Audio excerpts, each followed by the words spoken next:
نو نصیحت زمونږ هم دقه دی چې صبر پکار او مور پلار چې زیاتې وکړي نو د هغې نه مخ اړول پکاري او د هغوی دپاره بخښنه غوښته پکاري. د بعضو کسانو ته چې کله نصیحت وکړي چې مور پلار سره به ښه کوې نو تا ته دا ووي ابه د هغه مور پلار سره کوې چې سړیتوب به کي که نه. اوس زه حیران یم چې دا قید د کوم ځای نه راغلی دی چې د هغه مور پلار سره به ښه کوې چې به هغوی کې به وکړي سړیتوب وي. یعنې کوم مور پلار کې چې سړیتوب نه وي بس بیا کوو چې څه کوې او کوم مور پلار چې بېدینې د هغو ځای چې هر څه کوې.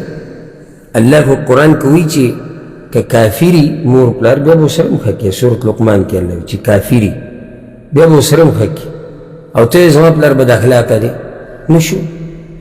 ګوره دوه امتحانونه دي په موږ باندې.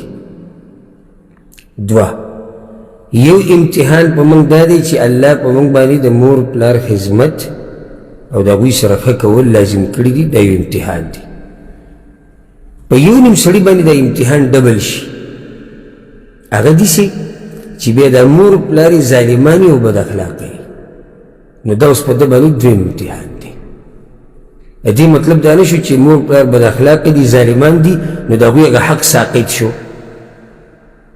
لکه بعض وایي که نه وایي زمونږ د ښځې سره ډېر ظلم کوي نو څه وجني او داسې څه دلیل شته چې ستا د ښځې سره مور پلار ظلم کوي نو بس حقوق یې ختم شو.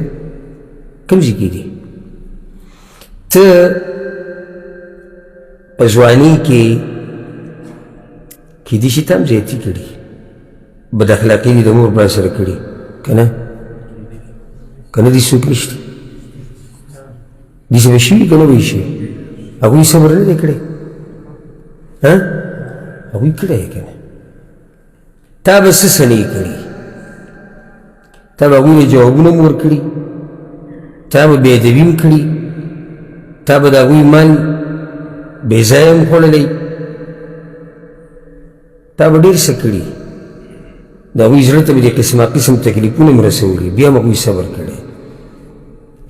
اوس چې ته رالوی شو د مور پلار بد اخلاقه دي او یا ظالمان دي نو ته څه کوې پرېږدې خبره ختمه شوه ځکه چې بد اخلاقه دي او بیا ستا دا بچي به تا سره څه کوي. ته خو ماله دا لیکل هم راکړه که نه ته به څنګه یې ته به د بچو سره څنګه او تا سره به څه کوي بیا. او دا خو واضحه حدیث دی او قانون دی.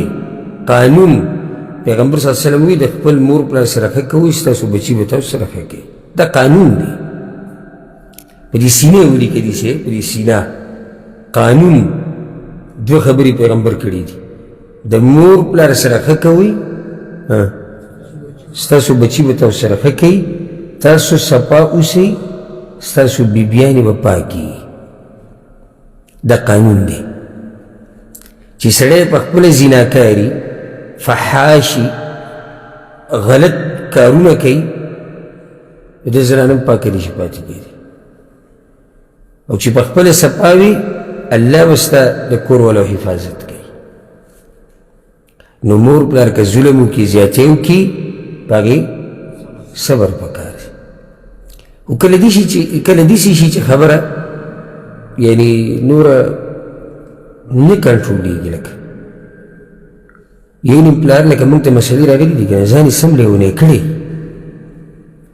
سمې لیونی کړی دا بچي په سر راغستي دا نوسي په سر راغستي ګاونډیانې په سر راغستي او دا روزانه جنګ جګړې او دا کنځلې او دا بدې ردي نو کله ناکله بیا بچو ته بله لار پاتې نه شي نو هغه وایي چې موږ څه وکړو. داسې ټیم کې پکار دا دی چې مشران که خبره یې خبرولی شي چې کله دا خبره د صبر د حدودو نه وځي که مشران خبرې خبرولی شي یو قاضي یو عالم هغه ته شکایت کولی شي